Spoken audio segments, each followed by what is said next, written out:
All right, concept two. And looky here, look, I got this new system called Prezi. You can play with this too. It's Prezi.com, Pretzzi.com. If you have to make presentations in school or for whatever reason, look at this before you go back to the old PowerPoint. This is a lot of fun. It was easy to use too. So I'm using it for concept two at least, probably for the rest of the concepts as well. If I'm able to make more recordings. So concept two is discuss the policy of containment and the 6 phases of its development. So containment is a policy drummed up by a guy named George Kennan. And it was a response to the context of the threat of the Soviet Union in the wake of World War II. So you have World War II happen, and Americans are not too keen on going into another all-out war, another total war, which, as weakened as the Soviet Union was, and this is containment was formulated before the Soviet Union got the atomic bomb, right? So just the sheer numbers of Russians and still their capabilities of pursuing war. It was seen that going to war with the Soviet Union would require another total war. And American policymakers are pitching themselves as leaders of the so-called free world, right? So they're taking kind of this moral leadership role within the world, right? We're going to run the world the way that it ought to be run. And so there was talk, especially with General MacArthur, while they're down, while China is down, while the Soviet Union is down, while Indochina is down, let's go in and just nuke them, right? MacArthur said it would just take 10 nuclear bombs to bring this part of the world to its knees, right? And MacArthur looked like he was going to pursue it on his own accord. This is part of the reason why he was fired by Truman. Policymakers back then understood, as we understand it today, that you can't have it both ways. If you're going to be leader of the free world and take kind of moral stance on leadership, you've got to act accordingly, right? And although the United States will not act accordingly throughout the Cold War, through covert action, we'll talk more about that later, using nuclear bombs on civilian populations, there's just no way of getting around that. This is highly unethical. This is a weapon of mass destruction, unlike any other. And so, unless we were willing to pursue that path and possibly risk the lives of millions of more Americans in trying to subdue this huge geography right here, we weren't going to have another war. So basically there's 3 options post-World War II on how to deal with the Soviets. 1, do nothing. 2, total war. 3, containment. Which just means, we have to accept where the Soviet Union exists, right? So this is kind of a map indicating all of the communist regime immediately after post-World War II. We're just looking at, in 1945, here's the Soviet Union, and here's their sphere of influence in Europe. By 1948, it was just understood that we'll just have to accept that they exist here, but we'll be damned if we see them spread into Western Europe, the Middle East, Africa, Latin America, or Central America. So this is the policy of containment. And the policy of containment has 3 parts, right? And we're going to take a look at those 3 parts. The Truman Doctrine, economic aid, the Marshall Plan, and NATO. So I want to talk a little bit about why so many countries, why the United States was worried that communism could spread, right? You have to look at the threat of communism, the perception of the threat of communism, in the context of its time. If you compare our generation to the generation of the first half of the 20th century, and looking at the 3 major events of the first half of the 20th century, World War I, the Great Depression, and World War II, these three events, these cataclysmic three events, were devastating to cultures in Europe, in North Africa, in Asia, and provided an immense amount of instability to their economies, to their political systems. So when it comes to their economies and their political systems, communism sounds incredibly appealing when times are desperate, right? The idea of communism is that the state regulates and or outright controls all of industry within its domestic economy, right? And the reason for this is that nobody will go without, right? So the basic necessities will be provided by the state. So shelter guaranteed by the state, healthcare guaranteed by the state, food, water guaranteed by the state, education guaranteed by the state. And so these necessities that Americans are used to providing for themselves would be become the responsibility of the state, of the government, to provide for, right? So this sounds very appealing when your society is in an absolute dismal state and is completely desperate.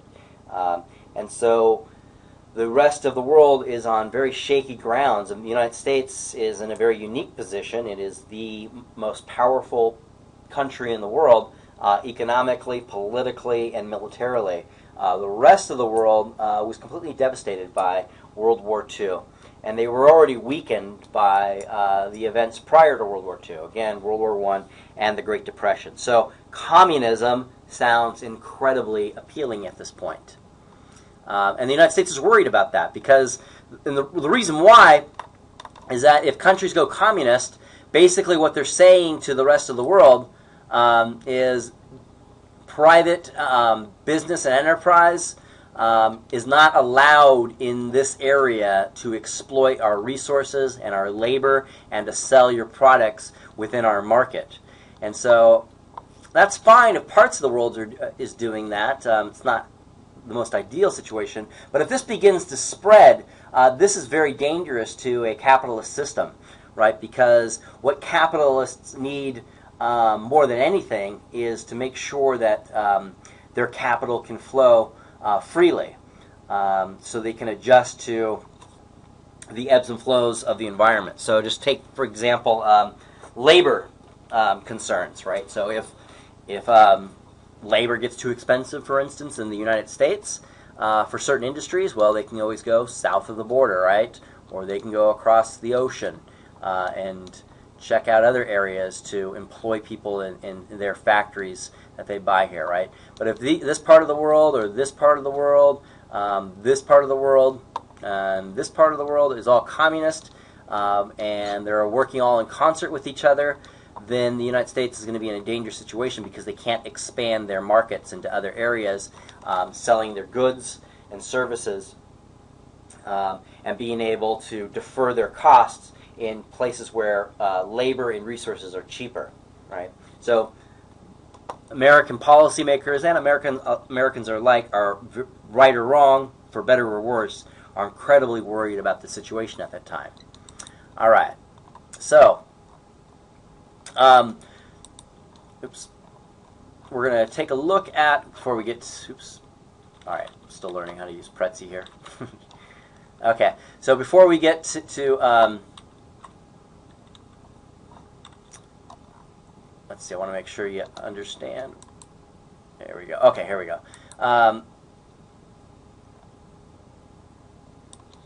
Okay, there we go. Okay.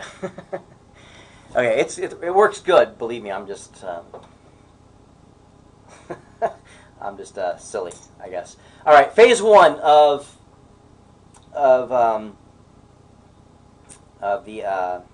containment. Sorry, is under Truman, right? And there's three parts to this first phase here. You got the Truman Doctrine, economic aid, and the Marshall Plan. I'm sorry. Yeah, what's going on? I didn't know anyone was here. I'm doing upgrades. Oh. And I thought the lights were... All right, sorry about that. Someone wanted to upgrade my computer. All right, so you got the the Truman Doctrine, 1947 to 1953, economic aid and the Marshall Plan, and NATO. So we'll be taking a look at this in kind, these three parts of Phase 1. So Phase 1, the first part of Phase 1, the Truman Doctrine. The initial step of containment policy came in 1947 in February, when the British over here informed the United States that they could no longer aid Greece, right? The Greek government. So the Greek government was in a bitter civil war, mainly due to the instability caused by World War II. Against communist guerrillas, right? So there were people living in Greece that found communism a lot more appealing. Believing that the Russians were responsible for the strife in Greece, and later finding out, we now know the Russians were not. The Soviet Union was not. Had nothing to do with the instability in Greece and the Civil War in Greece. But back then, Secretary of State George Marshall decided that the United States would have to take over Britain's role in the Eastern Mediterranean. Worried about congressional support, Marshall called a meeting with the legislative leadership to outline the problem. Dean Acheson, an aide to Marshall, compared the situation in Greece to one rotten apple spoiling the entire barrel. Acheson warned the corruption of Greece would infect Iran and all to the east. So he was worried that from here on all the way out, the Middle East, even Turkey, would fall to the communists. Africa and Italy and France, right? So if we don't take care of it here, in other words, it's going to spread, reverberate all into these areas. Acheson concluded that we alone were in a position to break up the play.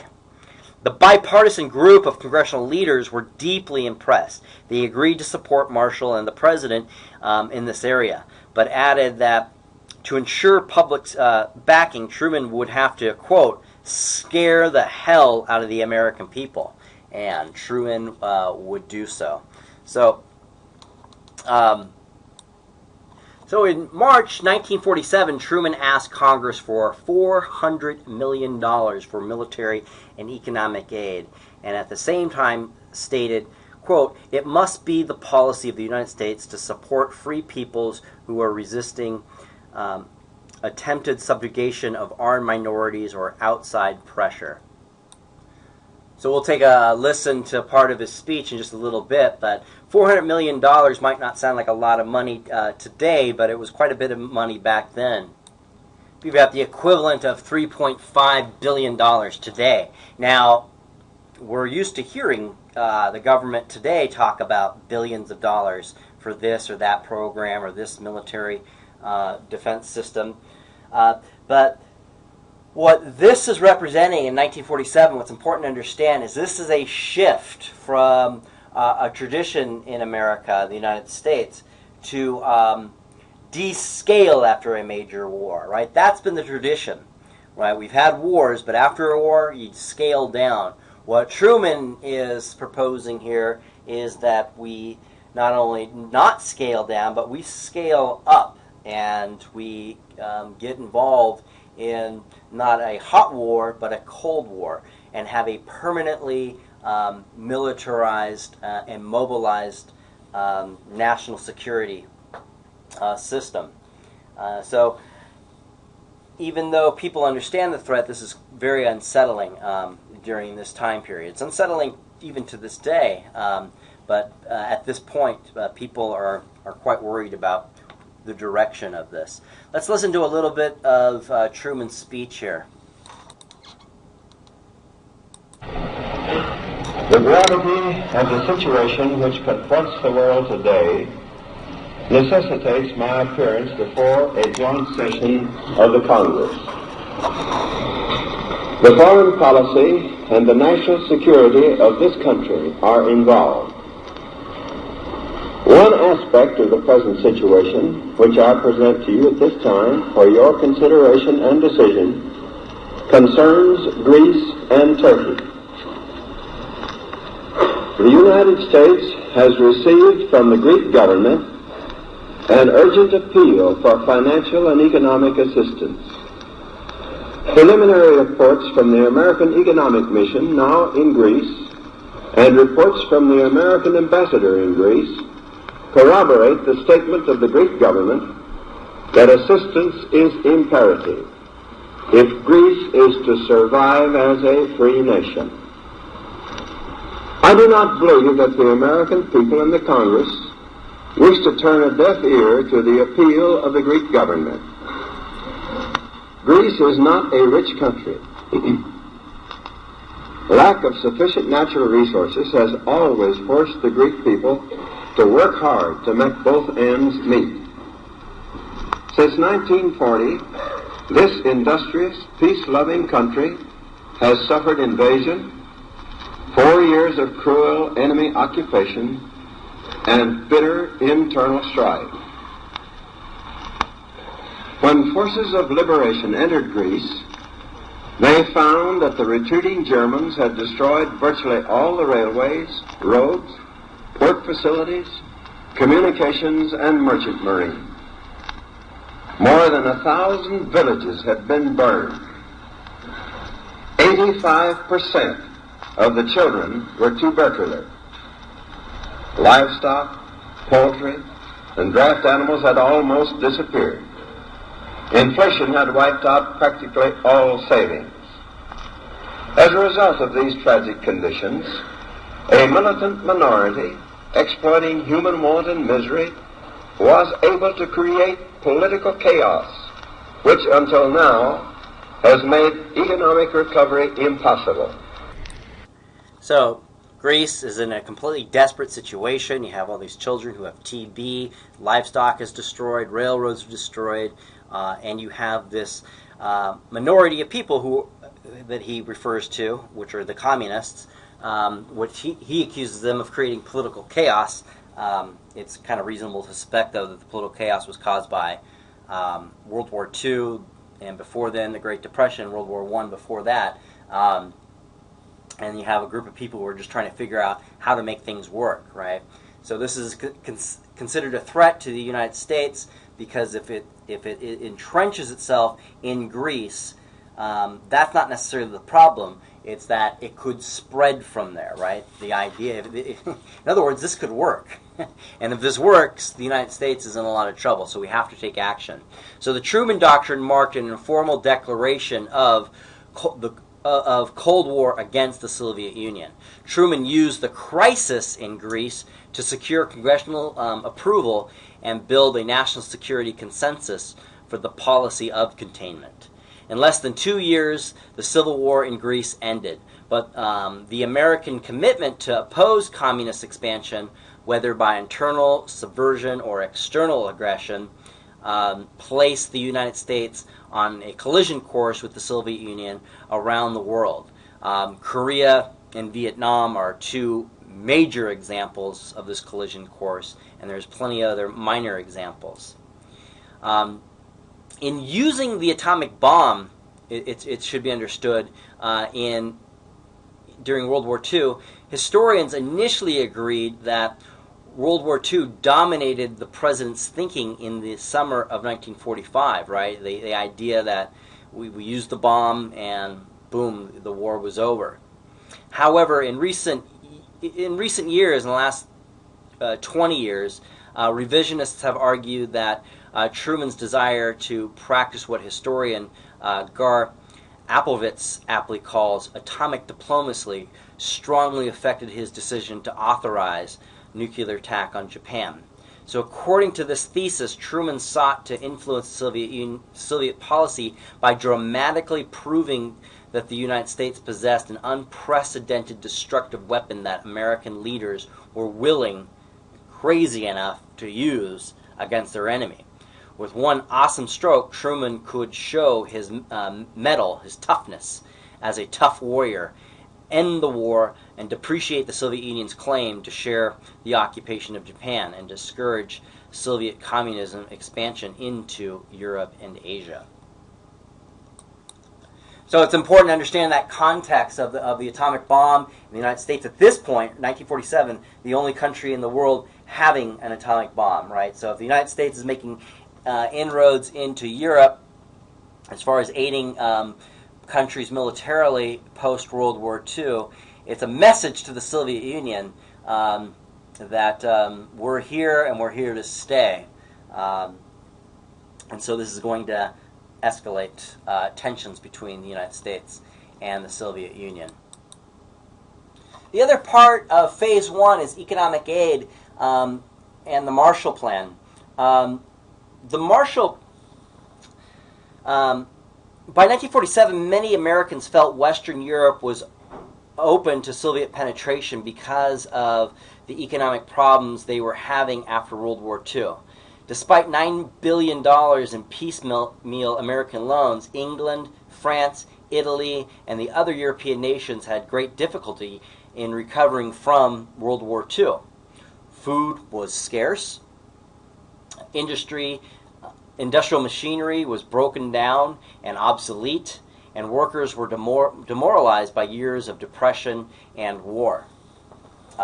Resentment and discontent led to growing communist voting strength against, especially in Italy and France immediately after the war.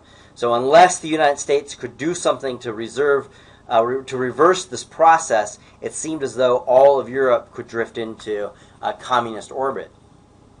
So Under Secretary of State Dean Acheson, this guy right here with a nice little mustache, believed that it was time to extend Americans' economic power to create, what he would say, create a basis for political stability and economic well-being, unquote. A plan for massive infusion of American capital to finance the economy recovery of Europe was drawn up in June of 1947.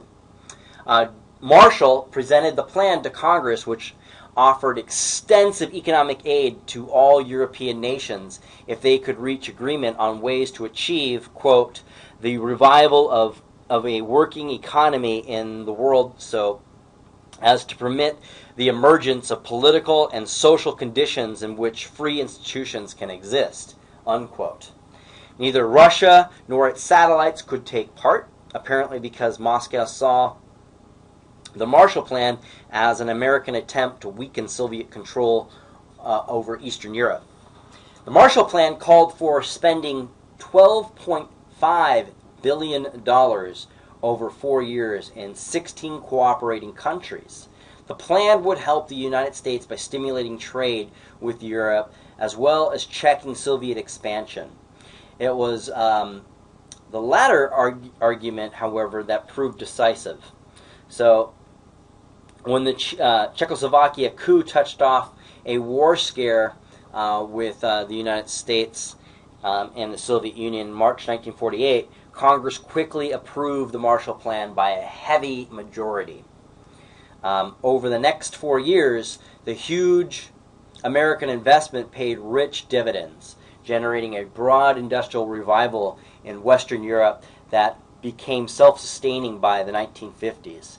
The threat of communist domination in Europe began to fade, and prosperous Europe proved to be a bonanza for American farmers, businessmen, and manufacturers, feeding this golden era of the American economy.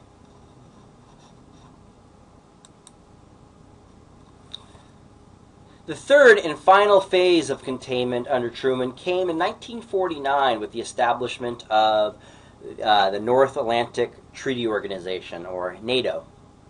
NATO grew out of European fears of Russian military aggression. There were two main features of NATO. First, the United States committed itself to the defense of Europe in the key clause which stated in the NATO founding document, an armed attack against one or more shall be considered an attack against them all, unquote, right? So this is just the basic principle of an alliance. In effect, the United States was extending its atomic shield over Europe. The second feature was designed to reassure Europeans that the United States would honor this commitment. In 1950, President Truman appointed General Dwight D. Eisenhower to the post of NATO as Supreme Commander and authorized the stationing of 4 American divisions in Europe to serve as the nucleus of the NATO Army.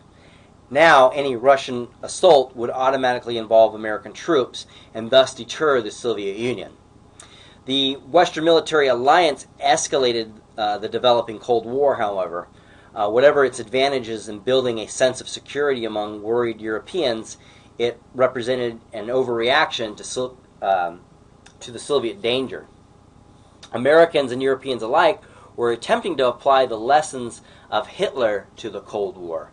But Stalin was not Hitler, and the Soviets were not the Nazis. There was no evidence of any Russian plan to invade Western Europe, and in the face of the American bomb, none was likely.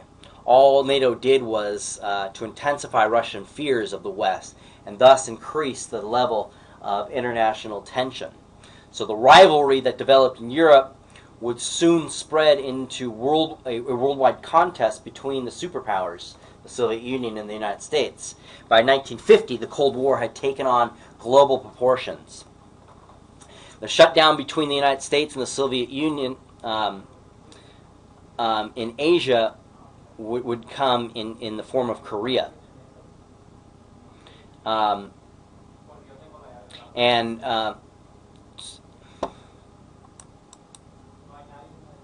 Sorry, somebody was at the door. I had to push pause. Traditionally, the cockpit of international rivalry in Northeast Asia, Korea had been divided at the 38th parallel in 1945. So right here in this area, the 38th parallel. The two superpowers pull out most of their occupational forces by 1949. The Russians, however, helped train a well-equipped army in the north, while the United States, fearful that the South would seek unification through armed conquest, gave much more limited military assistance to South Korea. On June 25th, 1950, the North Korean army suddenly crossed the 38th parallel in great strength.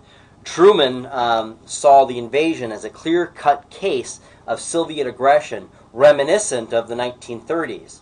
Quote, communism was acting in Korea just as Hitler, Mussolini, and the Japanese had acted 10, 15, and 20 years earlier, unquote. Within a few days, American troops from Japan were in combat in South Korea. The conflict would last for more than 3 years and was technically a police action fought under the direction of the UN. In reality, though, the United States was at war with a Soviet satellite in Asia. After a year of rapid movement up and down the Korean peninsula, the fighting stalled just north of the 38th parallel. So basically, it starts here and it ends here. Well, it actually hasn't ended here. It's still going on to this day. The resulting truce line has divided North Korea and South Korea ever since July 1953's armistice. So to this day, basically, North Korea is still at war with South Korea, and since the United States has, even to this very day, sworn to protect South Korea, the United States is technically still at war with North Korea. Hopefully, cooler minds prevail in what's going on with North Korea, and this doesn't escalate into some sort of new version of the war, right? Hopefully China is able to rein in elements of North Korea. All right, that's going to conclude Phase 1. We'll come in with Phase 2 and another clip just to break this up. So I'll see you in Phase 2.